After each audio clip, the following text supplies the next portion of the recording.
water sprayers went all around Torun after a baking hot day. It was sweating temperatures for the riders.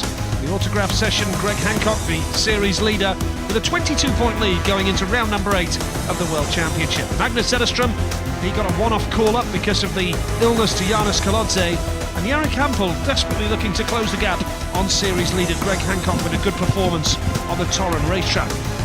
Hancock was consistent once again. A race win early on, several second places. Magnus Zetterström started with 2 race wins, and Golub was back to his best as well. But for Chris Harris of Great Britain, a nightmare night failed to score. Hampel continued and worked hard, and Golub was starting to threaten and show that he could well win in Torun for a second successive year.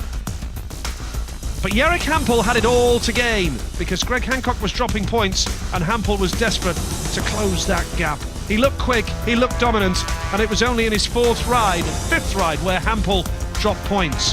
Golub happy with his machinery, but it all went wrong for Golub at his 5th ride. Despite the celebrations, the worst was yet to come as he came off the bike after Artem Laguta clattered into him.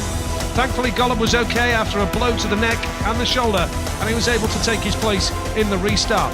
Holter and Pedersen, fun and games from them in front of a packed house in the Motor Arena, and Andreas Jonsson taking the inside gate as his fantastic Grand Prix form continued in the semi-finals. A dream debut for Darcy Ward. Zetterström dropped out in the semi-finals but took a bow to the crowd. Jarek Hampel going off the inside, and then into the final, Darcy Ward, a dream debut, a wild card getting a final place, and the first time around he was very close to touching the tapes off gate number 2. And it was all 4 back, and Andreas Jonsson went on to pick up his 7th win of his Speedway Grand Prix career, and Jarek Hampel finishing 2nd meant that he closed the gap on series leader Hancock to 15 points.